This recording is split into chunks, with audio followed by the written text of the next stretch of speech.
Welcome back to the channel. Now in this video we are going to study about sexual reproduction and we are going to study about reproduction in flowers और plants. हम लोग इस video के माध्यम से ये जानेंगे कि सेक्सुअल रिप्रोडक्शन क्या होता है और सेक्सुअल रिप्रोडक्शन का जो पहला पार्ट हमारे टेक्स्ट बुक में दिया है वो है sexual reproduction in flowering plants. तो इन दो चीज़ों को हम इस लेक्चर में कवर करेंगे. तो सबसे पहले ये जानने का कोशिश करते हैं कि आखिर सेक्सुअल रिप्रोडक्शन क्या होता है. तो सेक्सुअल रिप्रोडक्शन को हम लोग इस प्रकार से समझे जैसा कि हमने पिछले लेक्चर में पढ़ लिया है कि असेक्सुअल रिप्रोडक्शन में सिर्फ और सिर्फ एक ही ऑर्गेनिज्म का क्या होता है, एक ही ऑर्गेनिज्म नीड होता है. उस एक ही ऑर्गेनिज्म के पास ऐसी क्या होती थी, उसके वेजिटेटिव पार्ट से या किसी भी पार्ट से एक नया ऑर्गेनिज्म ग्रो करता था और वो अपने पेरेंट्स के 100% क्या होता था, आइडेंटिकल होता था, कॉपी होता था. यानी कि उसमें और उसके पेरेंट में रत्ती भर कोई अंतर नहीं होती थी. तो आखिर हमें सेक्सुअल रिप्रोडक्शन पर आने की या प्रकृति को, नेचर को सेक्सुअल रिप्रोडक्शन की आवश्यकता क्यों पड़ी. सेक्सुअल रिप्रोडक्शन आखिर आवश्यक ही क्यों है, जबकि जो जीव है वो असेक्सुअली भी रिप्रोड्यूस कर रहा है. तो सेक्सुअल रिप्रोडक्शन की आवश्यकता क्यों है, ठीक है. तो इसको हम समझाने के लिए एक उदाहरण देते हैं. उदाहरण ये है, पहले मैं इसको मिटा रहा हूं क्योंकि ये पिछले ही लेक्चर का है, मैं इसको मिटा दे रहा हूं, ठीक है. मान लीजिए एक बैक्टीरिया है, मान लीजिए कोई बैक्टीरिया है, बैक्टीरिया का ही उदाहरण दे रहा हूं. मान लीजिए ये एक बैक्टीरिया है, ठीक है. और हम जानते हैं बैक्टीरिया क्या है. बैक्टीरिया में क्या होता है, बैक्टीरिया में सेल डिवीजन होगा, माइटोसिस और मियोसिस हमने पढ़ लिया है. अगर आपने माइटोसिस और मियोसिस फर्स्ट वाला लेक्चर नहीं देखा है जिसमें मैंने बहुत छोटे से कॉन्सेप्ट में ऐसे करके पढ़ाया है ताकि आप चैप्टर को समझ पाएं, तो उस फर्स्ट वाले लेक्चर को, मतलब रिप्रोडक्शन वाले फर्स्ट लेक्चर को आप उस जाके अटेंड कीजिए. उसमें माइटोसिस और मियोसिस के बीच में मैंने कुछ डिफरेंसेस बताए हैं जिसके आधार पर आप ये समझेंगे कि सेक्सुअल रिप्रोडक्शन क्या होता है, ठीक है. तो ये जो बैक्टीरिया है ये माइटोसिस के थ्रू दो बैक्टीरिया में डिवाइड हो गया. मान लीजिए ये डिवाइड कुछ देर बाद डिवाइड करते इसने एक कॉलोनी बना लिया. क्या बना लिया, कॉलोनी, ठीक है. ये क्या बना लिया, कॉलोनी ऑफ बैक्टीरिया. ये है बैक्टीरिया, और इसमें क्या हुआ, डिवीजन. इसमें क्या हुआ, बैक्टीरिया में क्या हुआ, डिवीजन. और किसका डिवीजन, सेल का डिवीजन. और सेल के डिवीजन के थ्रू इसने क्या बना लिया, कॉलोनी, ठीक है. हम इस बैक्टीरियल कॉलोनी के ऊपर क्या करते हैं, एंटीबायोटिक डाल देते हैं, ठीक है. मान लीजिए ये एक पेट्री डिश है और इस पे क्या है, बैक्टीरिया की कॉलोनी है.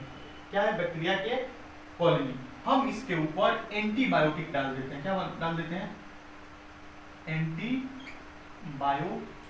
क्या डाल देते हैं, एंटीबायोटिक. तो होगा ये कि बैक्टीरिया मर जाएंगे. क्या हो जाएंगे, मर जाएंगे. मान लीजिए ये एक बैक्टीरिया जीवित बच गया. एक ही बैक्टीरिया से बहुत सारे बैक्टीरिया बन गए थे, यानी कि असेक्सुअली रिप्रोडक्शन हुआ था. इसमें ऑर्गेनिज्म कितना है, एक ऑर्गेनिज्म. और उस ऑर्गेनिज्म ने डिवीजन के थ्रू अपने जैसे बहुत सारे ऑर्गेनिज्म को बना दिया था. यानी कि इन्होंने क्या किया, असेक्सुअली रिप्रोड्यूस किया, अपने ही जैसे बहुत सारी फोटोकॉपीज बना ली.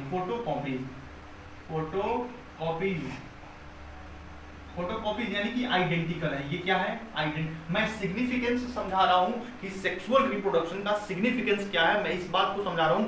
इसलिए केयरफुल होकर लेक्चर देखिए, केयरफुल होकर इस बात को समझने का कोशिश कीजिए कि आखिर हमें क्यों सिग्निफिकेंस है, प्रकृति को ऐसी क्या आवश्यकता पड़ी जिसके कारण उसने असेक्सुअल रिप्रोडक्शन से सेक्सुअल रिप्रोडक्शन की ओर क्या किया, ग्रोथ किया, ठीक है. तो ये जो बैक्टीरिया था उसने असेक्सुअली डिवाइड किया, अपने जैसे आइडेंटिकल कॉपीज बना ली, ठीक है.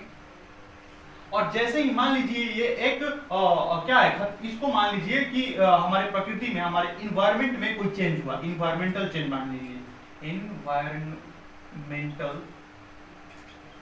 चेंज. देखिए प्रकृति में तो बहुत सारे खतरे होते हैं, जैसे भूकंप आना, बाढ़ आ जाना. बाढ़ आए और किसी गांव में 500 लोग थे, उसमें 400 लोग मर गए, 100 लोग जीवित बचे. तो ये एक प्रकार का चेंज है. तो हम भी यहाँ पे एंटीबायोटिक डालने को एक प्रकार का इन्वायरमेंटल चेंज मान लेते हैं. क्या मान लेते हैं, इन्वायरमेंटल चेंज. क्यों, क्योंकि इसमें बाहर से कुछ डाल दिया गया. जो बैक्टीरिया की कॉलोनी में है उसमें क्या हुआ, उसमें बहुत सारे बैक्टीरिया मर गए, लेकिन उसमें एक बैक्टीरिया जीवित बच गया.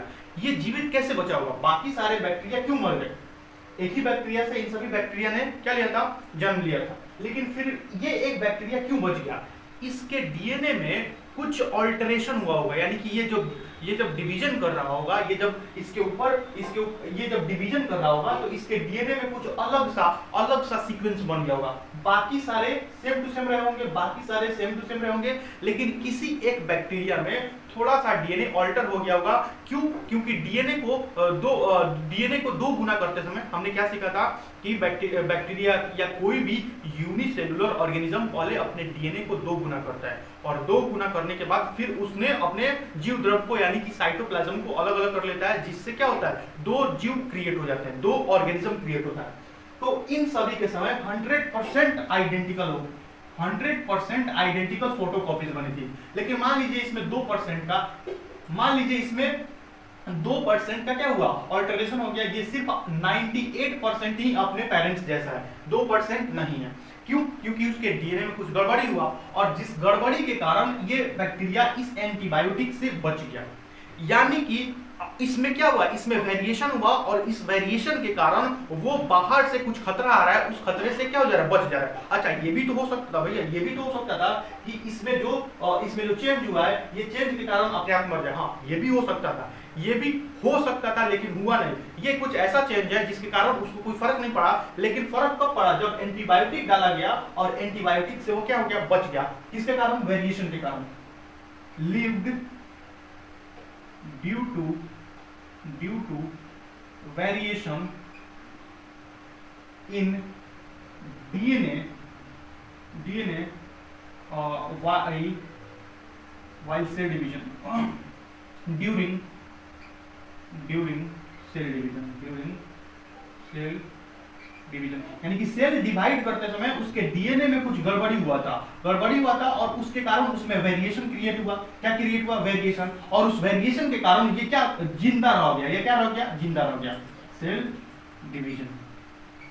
लेकिन सोचिए कि ये सारे तो मर गए, ये सारे क्या हो गए, मर गए। तो प्रकृति इस तरह से निर्भर नहीं रह सकती है कि किसी एक में सेल थोड़ा डिवाइड करते समय गलती हो जाए, और उस गलती के कारण वो किसी क्या इन्वायरमेंटल चेंज से या किसी भी प्रकार के फैक्टर से बच जाए। तो प्रकृति को ऐसा ठीक नहीं लगा, यानी कि प्रकृति ने चाहा कि इसको इंप्रूव किया जाए, इसीलिए सेक्सुअल रिप्रोडक्शन की आवश्यकता पड़ी। अच्छा, सेक्सुअल रिप्रोडक्शन इसको कैसे सुधार सकता है, इसको कैसे सुधार सकता है? मान लीजिए ये एक ऑर्गेनिज्म, मान लीजिए ये एक स्पर्म है, ये किसका गैमीट है? गैमीट के बारे में हम जानते हैं, गैमीट ऐसी सेल्स होती हैं जो किसी नए, उसी जाति के नए जीव को जन्म देने में सहायक होती हैं। ठीक है, तो ये गैमीट है, ये है स्पर्म, और ये है ओवम। ओवम कहाँ से आता है? फीमेल से। स्पर्म कहाँ से आता है? मेल से। तो इसमें अपना डीएनए होगा, इसमें अपना डीएनए होगा, इसमें क्या होगा? अपना डीएनए। जब ये डीएनए इस डीएनए के साथ मिक्स होगा तो क्या 100% आइडेंटिकल कॉपीज बनेगी, या बहुत सारे वेरिएशन के साथ कॉपी बनेगी? आप सोच के बताइए। यहाँ पे अलग डीएनए है, यहाँ पे अलग डीएनए, सेम स्पीसीज है, ये भी आदमी है, ये भी आदमी है। तो ये जब डीएनए इसके साथ कंबाइन करेगा तो बहुत सारे तरीके से कंबाइन कर सकता है। जैसे मान लीजिए आपके पास एक व्हाइट शर्ट है, white shirt, grey shirt, grey, उसके बाद पिंक शर्ट, उसके बाद आपके पास 3 जीन्स हैं या 3 पैंट्स हैं। तो आप इसको कंबाइन करके कितने तरीका से पहुंच सकते हैं। उसी प्रकार से जो डीएनए होता है, डीएनए में बहुत सारे क्या होते हैं? जीन्स होते हैं। डीएनए में बहुत सारे जीन्स होते हैं, तो वो जीन्स जितने तरीका से कंबाइन कर सकते हैं उतने ही बच्चे जन्म लेने की संभावना है, उतने तरह के बच्चे जन्म लेने की संभावना है। तो देखिए यहाँ पे क्या हो रहा था, यहाँ पे 100% कॉपीज बन रही थी, 100% कॉपी। ये अपने पेरेंट्स के 100% कॉपी से, डीएनए से लेकर, सेल से लेकर, हर तरीके से वो अपने पेरेंट्स के एकदम फोटो कॉपी थे। लेकिन यहाँ पे जो जीव बनेगा, वो अपने पेरेंट्स के 100% कॉपी नहीं होगा, ना डीएनए से, ना किसी भी तरह के। हाँ, उसका नाक सिमिलर हो सकता है, सिमिलैरिटी शो करेगा, कॉपीज नहीं बनेगी तो क्या होगा? तो इससे एक प्रकार का इवोल्यूशन इवोल्यूशन होगा, यानी कि धीरे धीरे धीरे धीरे उसमें कुछ अच्छे चेंजेस भी आ सकते हैं, कुछ डिफेक्टिव चेंजेस, यानी कि उसमें कुछ बीमारी भी हो सकती है और कुछ ऐसे चेंजेस हो सकते हैं, मान लीजिए इन दोनों में बीमारी है और वो बीमारी इसमें आके सही हो सकता है, ये भी हो सकता है। मान लीजिए इन दोनों में कोई बीमारी है, वो बीमारी यहाँ पे आके दोगुना भी हो सकती है, बहुत सारी चीजें हो सकती है। तो प्रकृति को वेरिएशन इसी के कारण लाना पड़ा ताकि जीव इवॉल्व कर सके, अपने इन्वायरमेंट के अनुसार वो अपने आप को ढाल सके, क्या कर सके। तो इसलिए ये सिग्निफिकेंस है सेक्सुअल रिप्रोडक्शन का। दिस इज द क्या significance of sexual reproduction to क्या वेरिएशन लाना, वेरिएशन लाना किसमें, न्यू ऑर्गेनिज्म में वेरिएशन को लाना, ये किसका सिग्निफिकेंस है, ये सेक्सुअल रिप्रोडक्शन का एक सिग्निफिकेंस है। तो आप इस पूरे चीज को अच्छे से समझ गए होंगे कि आखिर ये कैसे बच गया, इसमें वेरिएशन हुआ होगा, इसी कारण इस पे एंटीबायोटिक ने काम नहीं किया और इसी के कारण ये क्या हो गया, बच गया, इसमें वेरिएशन हुआ, बच गया। तो प्रकृति ने धीरे धीरे ऐसा धीरे धीरे क्या हुआ, प्रकृति में इवोल्यूशन हुआ और हम लोग या किसी भी जीव जंतु में जिसमें सेक्सुअल रिप्रोडक्शन होता है उसमें एक अलग टाइप का रिप्रोडक्शन होता है, ये है असेक्सुअल रिप्रोडक्शन और ये है सेक्सुअल रिप्रोडक्शन। इसके बाद हम लोग पढ़ेंगे क्या, हम लोग पढ़ेंगे कि गैमीट का फॉर्मेशन कैसे होता है। हालांकि मैंने पढ़ा दिया है, फिर भी मैं यहाँ पे दोबारा थोड़ा सा बता दूंगा। अगर आपको शुरू से देखना है तो इस लेक्चर सीरीज को ही शुरू से देखो, नोट डाउन कर सकते हैं इसको। सिग्निफिकेंस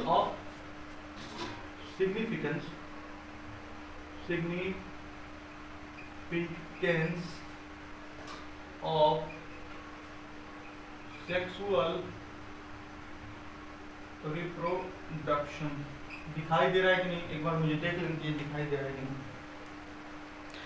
हाँ दिखाई तो दे रहा है, एकदम अच्छे से दिखाई दे रहा है।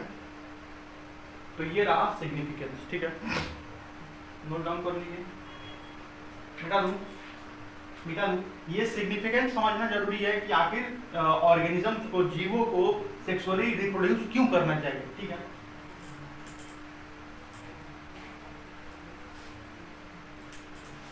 देखिए यहाँ पे हम कुछ टर्म्स को क्लियर कर लेते हैं,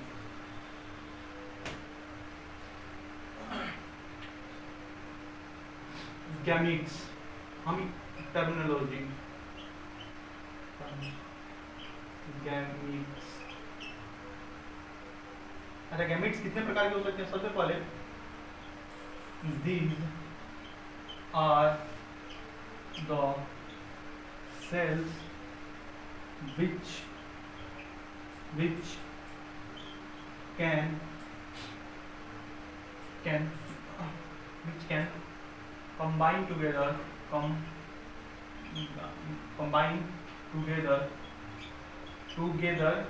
to form an individual of same species। यानी कि ये एक ऐसी सेल्स होती हैं जो एक इंडिविजुअल को, एक नए इंडिविजुअल को जन्म दे सकती हैं, to form an new individual of same species, यानी कि उसी प्रजाति की एक नए इंडिविजुअल को जन्म देने में सहायक होती है। इनको बोलते हैं गैमीट्स। गैमीट्स कितने तरह के हो सकती हैं, गैमीट्स 2 टाइप्स की हो सकती हैं, male gamete, female gamete.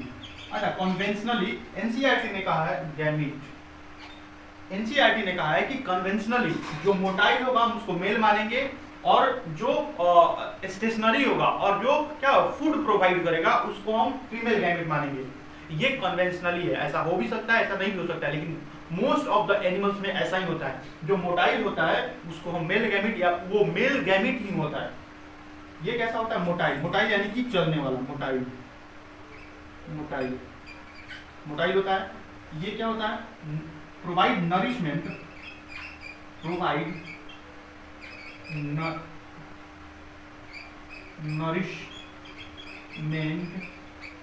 To initial zygote.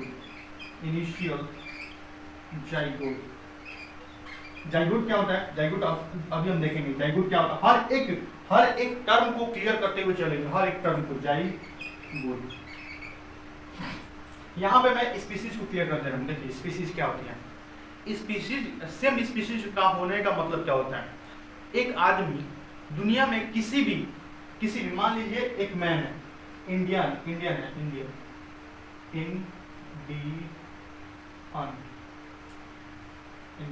एक इंडियन मैन है, क्या है, मैन,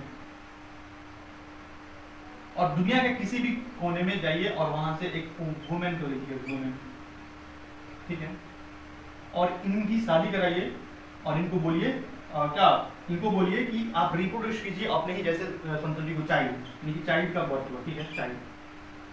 तो हम क्या इसको सेम एक ही जाति की मानेंगे या नहीं मानेंगे?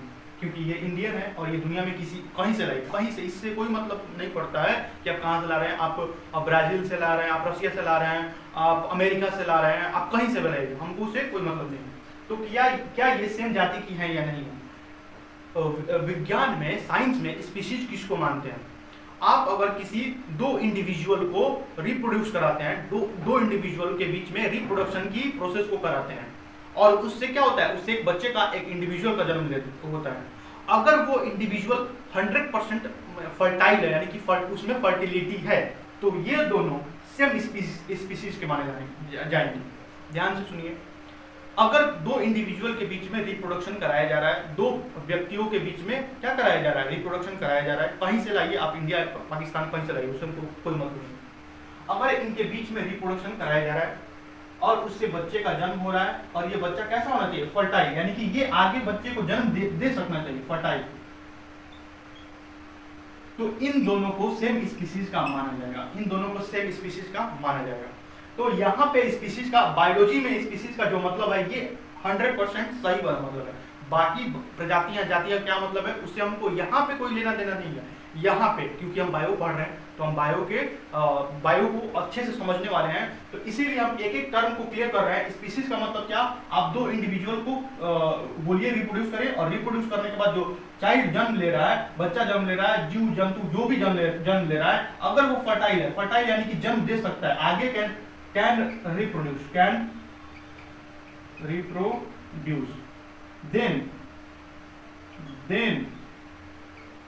the parent नहीं दिख रहा होगा ना, then the parent will be considered as same species of same species, यानी कि ये दोनों सेम स्पीसीज के समझे जाएंगे। यहाँ पे हम लोग आते हैं, मेल गैमीट का मतलब मोटाइल होता है, ये ऐसे गैमीट होते हैं जो मोटाइल होते हैं। ये कैसे होते हैं, मोटाइल होते हैं। फीमेल गैमीट का मतलब होता है प्रोवाइड न्यूट्रिशन और मेनली स्टेशनरी,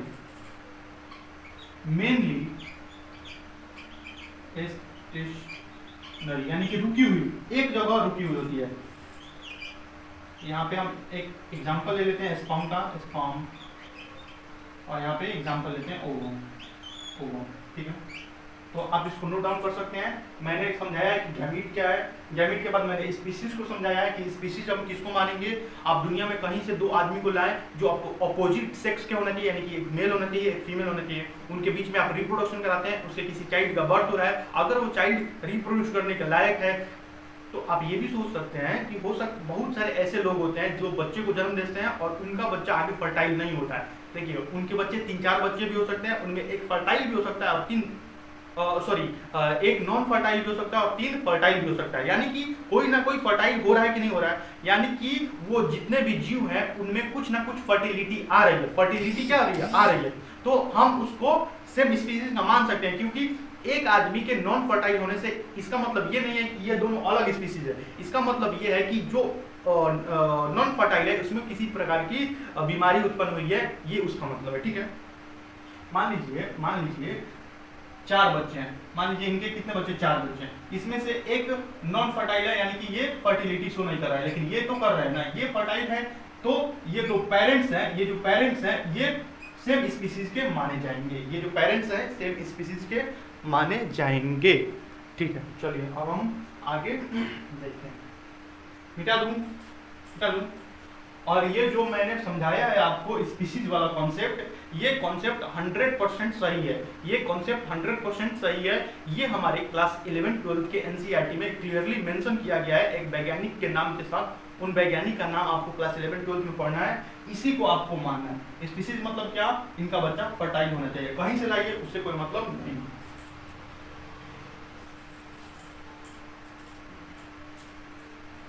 अब हम टॉपिक अपना डाल सकते हैं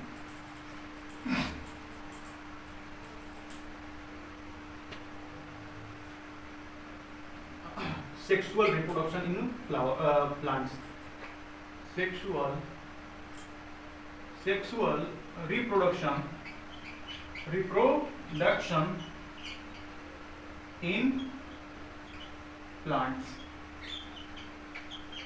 देखिए हमने प्लांट में असेक्सुअल रिप्रोडक्शन को पढ़ लिया है। प्लांट में असेक्सुअल रिप्रोडक्शन कैसे होता था, आप उसका कलम बना लीजिए, यानी कि उसकी डाली काटिए, उसमें किसी और प्लांट को लगा दीजिए, बहुत सारी चीजें कर सकते हैं। और क्या वेजिटेटिव प्रोपोगेशन हमने पढ़ा था। वेजिटेटिव प्रोपोगेशन में हमने देखा था कि आलू की अगर कलियां काट के उसको जमीन में लगा दिया जाए, उससे भी एक नया प्लांट बन सकता है। लेकिन यहाँ पे हम देखने वाले हैं कि प्लांट्स में सेक्सुअल रिप्रोडक्शन कैसे होता है। प्लांट्स में सेक्सुअल रिप्रोडक्शन कैसे होता है। तो प्लांट में सेक्सुअल रिप्रोडक्शन करने के लिए प्लांट में क्या होना चाहिए, सेक्सुअल ऑर्गन होना चाहिए। तो प्लांट का जो सेक्सुअल ऑर्गन है वो है फ्लावर।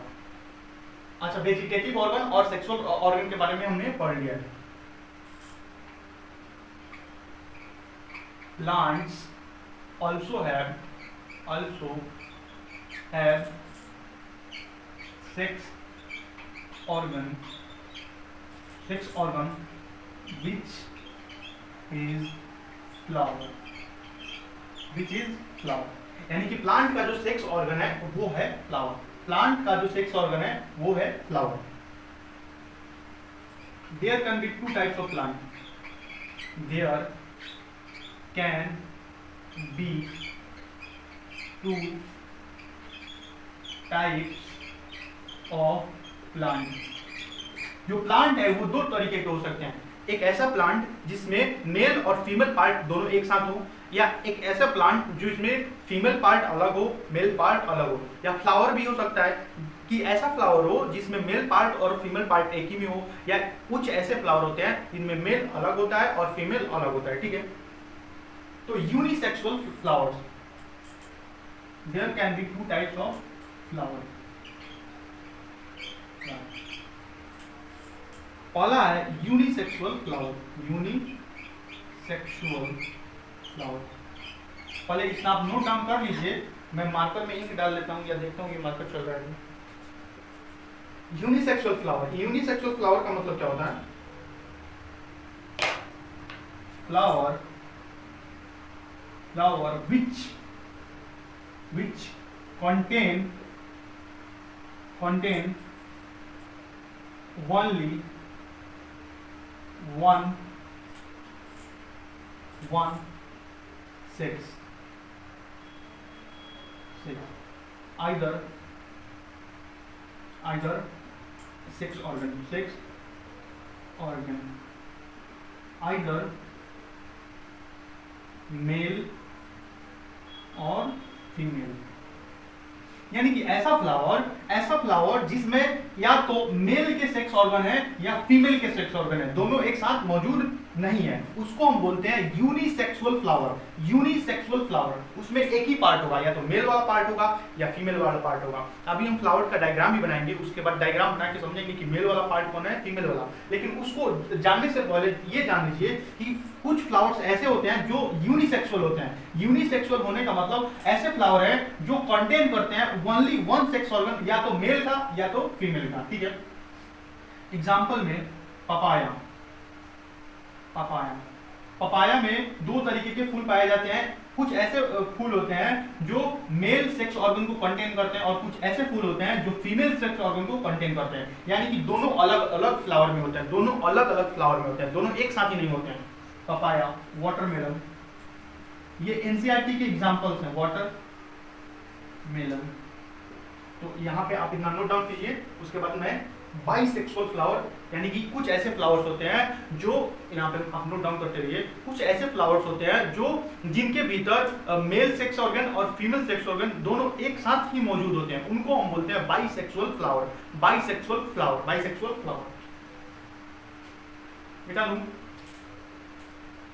चलिए बेटा, अब आप टॉपिक डालिए bisexual flower.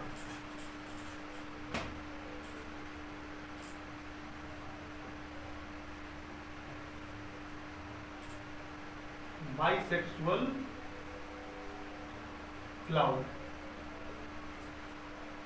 flower with contain both male and female sex organ, male and female sex organ, flower which contain both male and female sex organ is, अच्छा इसको ये छोड़ी ना, तो ऐसा फ्लावर जो मेल और फीमेल सेक्स ऑर्गन को एक साथ कंटेन करता है उसको हम बोलते हैं बाइसेक्सुअल फ्लावर। इसका एग्जांपल है हिबिस्कस। उड़हुल का फूल आपने देखा होगा, उड़हुल का फूल। तो हिबिस्कस जो होता है उसमें मेल सेक्स ऑर्गन और फीमेल सेक्स ऑर्गन एक साथ ही मौजूद होते हैं, इसीलिए इसको बोलते हैं बाइसेक्सुअल फ्लावर। कैसा फ्लावर? बहुत सारे प्लांट्स होते हैं जिनमें बाइसेक्सुअल फ्लावर्स पाए जाते हैं। तो आप यूनिसेक्सुअल और बाइसेक्सुअल का मतलब समझ गए होंगे कि यूनिसेक्सुअल फ्लावर क्या होता है और बाइसेक्सुअल फ्लावर क्या होता है। अब हम फ्लावर के बारे में पढ़ेंगे कि फ्लावर होता क्या है।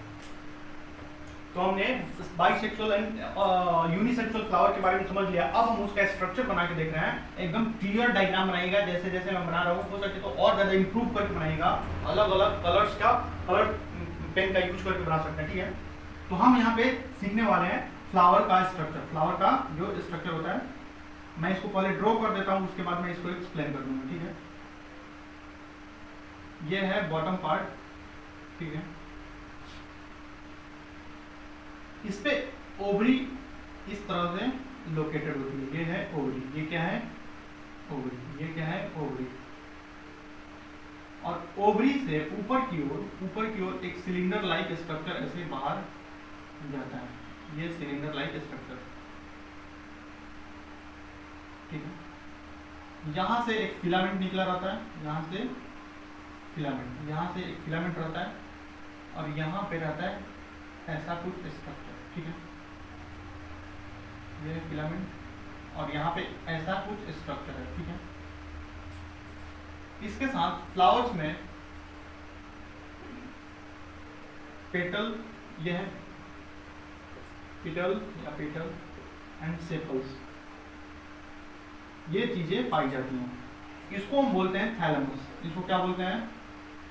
थैलेमस, ठीक है। ये है ये जो पार्ट आपको दिख रहा है इसको बोलते हैं एंथर। और ये एंथर यहां से जिस चीज से कनेक्टेड है उसको बोलते हैं फिलामेंट। क्या बोलते हैं? फिलामेंट। ये क्या है? फिलामेंट। और इन दोनों को एक साथ बोलते हैं स्टेमेन। और ये क्या है? मेल फ्लावर है, male part of flower, male part of flower. यानी कि ये जो फ्लावर होता है, फ्लावर का मेल पार्ट जो होता है, ये एंथर और फिलामेंट को मिलाकर उसको बोलते हैं स्टेमेन। और ये जो स्टेमेन है ये मेल पार्ट होता है फ्लावर का मेल पार्ट होता है। यहाँ पे देखिए, ये जो ओवरी है ये फ्लावर के एकदम मिडिल में, एकदम बीच में लोकेटेड होती है। ये फ्लावर के एकदम बीच में, इधर भी ऐसा पेटल इधर भी होगा, लेकिन मैंने उधर इसलिए नहीं बनाया ताकि हम इसको बना सके, ठीक है। आप समझ रहे होंगे कि ये सारी चीजें इधर भी होंगी, पीछे आगे हो सकती हैं, और हमने इसको एक एक इसलिए बनाया ताकि हम फ्लावर के एक क्लियर डायग्राम को समझ सकें। ये जो ब्रॉड पार्ट होता है, ये डायलेटेड ब्रॉड पार्ट होता है, इसको बोलते हैं स्टिग्मा।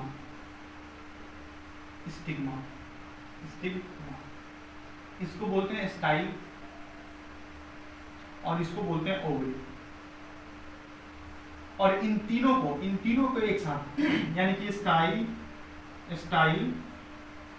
स्टिग्मा एंड ओवरी, इन तीनों को एक साथ बोलते हैं। एक साथ इनको क्या बोलते हैं? इनको बोलते हैं पिस्टिल। और ये क्या होती हैं? ये फीमेल पार्ट होती हैं, फीमेल पार्ट। अब आप ये बताइए कि जब रिप्रोडक्शन होगा तो उसमें मेल पार्ट तो काम करेगा, फीमेल पार्ट भी काम करेगा, लेकिन क्या ये दोनों काम करेंगे? इन दोनों का एक्टिवली कोई रोल है क्या इन दोनों का रिप्रोडक्शन में? फ्लावर के रिप्रोडक्शन में, फ्लावर जब रिप्रोडक्शन कर रही होंगी, तो क्या इनका एक्टिवली कोई रोल है? नहीं, इनका एक्टिवली कोई रोल नहीं है। इनका काम क्या है? इनका काम है इंसेक्ट को अपनी तरफ अट्रैक्ट करना, इंसेक्ट को अपनी तरफ अट्रैक्ट करना। ये डायरेक्टली रिप्रोडक्शन में कोई रोल प्ले नहीं करते हैं। लेकिन ये जो पार्ट है, ये एंथर फिलामेंट, ये एंथर और फिलामेंट, इसमें क्या बनेगा? इसमें बनेगा पॉलन ग्रेन। इसी के अंदर क्या बनेगा? Pollen grain. किसके अंदर बनेगा? एंथर के अंदर बनेगा पॉलन ग्रेन, जो कि क्या होता है? Male gamete. जो कि क्या होता है? Male gamete. ये क्या होता है? Male gamete. और इसके बाद इसके अंदर बनेगी फीमेल गैमीट। इसके अंदर क्या बनेगी? Female gamete. इसके अंदर क्या बनेगी? Female gamete. और ये पॉलन ग्रेन इसके ऊपर आके गिरेगा, जो कि हम देखेंगे, जो कि हम अभी देखने वाले हैं। तो क्या आपको ये समझ में आया कि फ्लावर क्या होता है, फ्लावर कैसा होता है? अच्छा, एक और क्वेश्चन यहाँ पे, अभी पिछले बार मैंने क्या पढ़ा है? यूनिसेक्सुअल फ्लावर और बाइसेक्सुअल फ्लावर। तो उस कॉन्सेप्ट के आधार पर आप ये देख के बताइए कि क्या यह फ्लावर यूनिसेक्सुअल है या बाइसेक्सुअल है? यूनिसेक्सुअल है या बाइसेक्सुअल है? आप इस चीज को देख कर बताइए कि ये क्या है, यूनिसेक्सुअल फ्लावर है या बाइसेक्सुअल। तो आप क्लियरली यहाँ पे देख के बता सकते हैं कि अभी जो मैंने इस डायग्राम में बनाया है, ये बाइसेक्सुअल फ्लावर है। बाइसेक्सुअल क्यों है? बाइसेक्सुअल क्यों है? क्योंकि इसमें मेल पार्ट भी है और मेल पार्ट कहाँ गया? ये रहा मेल पार्ट, और ये पूरा का पूरा रहा फीमेल पार्ट। फीमेल पार्ट जो है वो मिडिल ऑफ द फ्लावर में होती है, यानी कि वो फ्लावर के कहाँ होती है? बीच में होती है। तो आप इसको नोट डाउन कीजिए। आप इसको क्या कीजिए? नोट डाउन कीजिए। नोट डाउन कर चुके होंगे?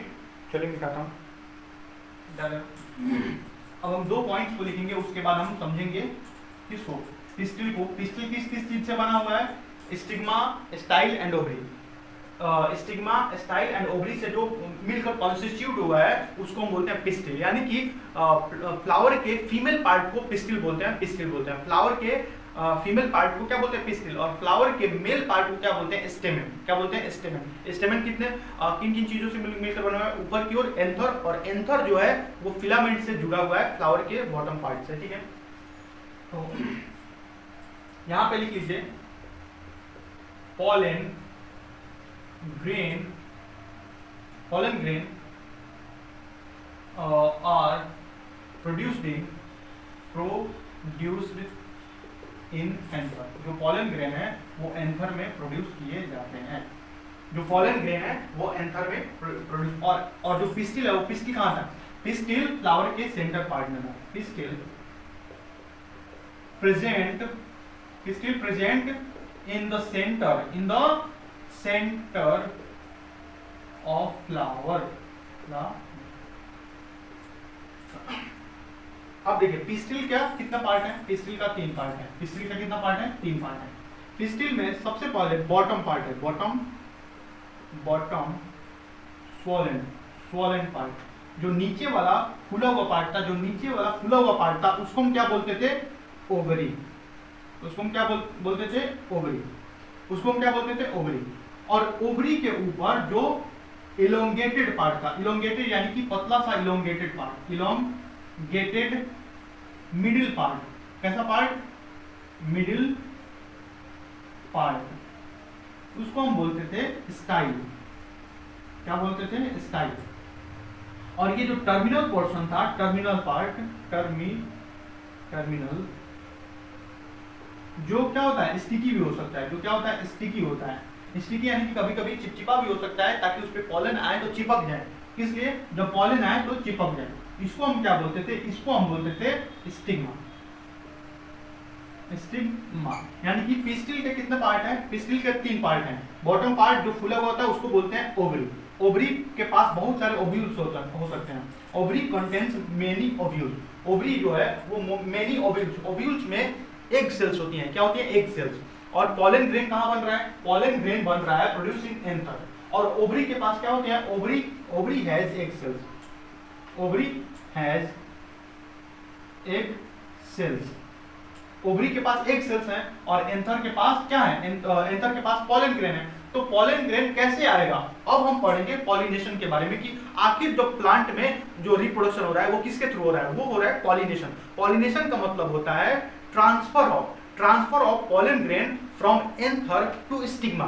जब एंथर से पॉलन ग्रेन उड़कर किसी भी माध्यम से आ सकते हैं, उड़कर कैसे भी आए, इंसेक्ट के द्वारा आए, किसी चीज से सट के आए, या इंसान खुद ही करा दे, तो इससे हमको कोई मतलब नहीं है। जब एंथर से पॉलन ग्रेन निकल कर स्टिग्मा के ऊपर लैंड करते हैं तो ये जो काम हो रहा है, इसको हम बोलते हैं क्या, इसको हम बोलते हैं पॉलिनेशन। इसको हम क्या बोलते हैं, पॉलिनेशन।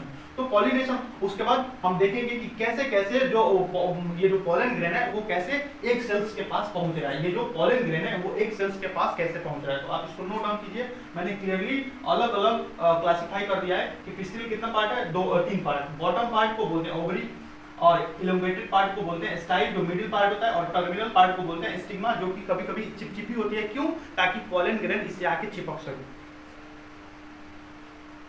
मिटा दिया जाए, चलिए मिटा दिया। अब हम पढ़ेंगे pollination.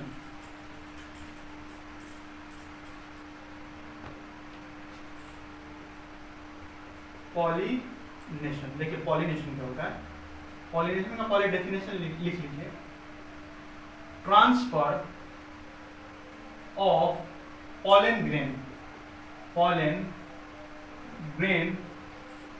From anther to stigma.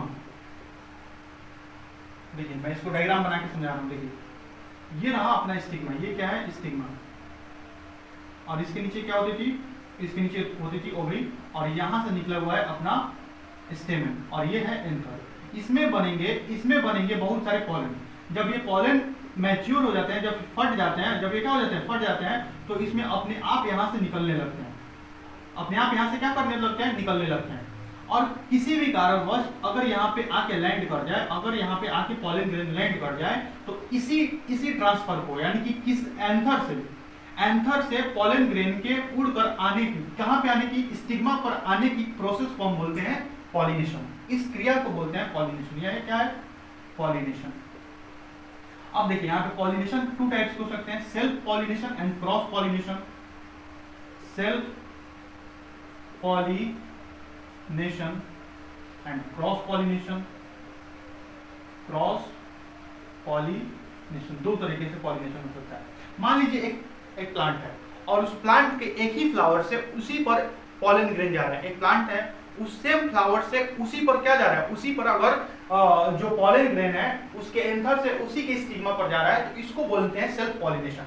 लेकिन किसी अदर फ्लावर से, एक फ्लावर से दूसरे फ्लावर पे जा रहा है, सेम स्पीसीज की होनी चाहिए। मान लीजिए अगर प्लांट भी सेम है तो कम से कम फ्लावर दूसरा होना चाहिए, कम से कम क्या होना चाहिए, फ्लावर दूसरा होना चाहिए।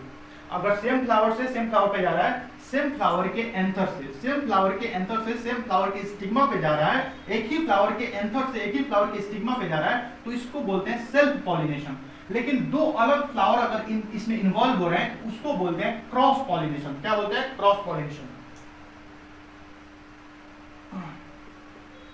इसको हम लिख सकते हैं transfer of pollen grain of same flower to its stigma। मैंने क्या लिखा है, transfer of pollen grain of same flower to stigma, to its stigma, यानी कि उसी का पॉलन ग्रेन अगर उसी के स्टिग्मा पे चला जाए तो इसको बोलते हैं, इसको क्या बोलते हैं, सेल्फ पॉलिनेशन। लेकिन इसमें कितने फ्लावर इन्वॉल्व, इसमें 2 flower are involve.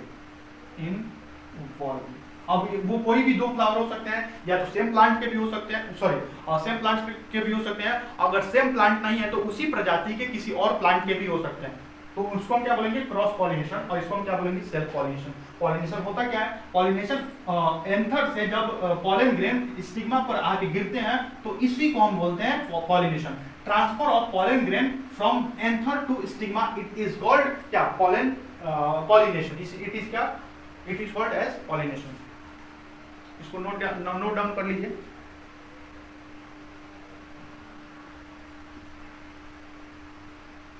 Note down कर चुके होंगे। चलिए आज के लिए इतना ही जाने देते हैं, ठीक है। अगले वाले लेक्चर में हम इसके छोटे से एक बचा हुआ पार्ट है उसको खत्म करेंगे और हम ह्यूमन में रिप्रोडक्शन शुरू करेंगे, ठीक है। थैंक यू सो मच, आपने इस वीडियो लेक्चर को इतना देर तक देखा, इसके लिए आपका बहुत बहुत धन्यवाद। पढ़ते रहिए, स्वस्थ रहिए, बाय।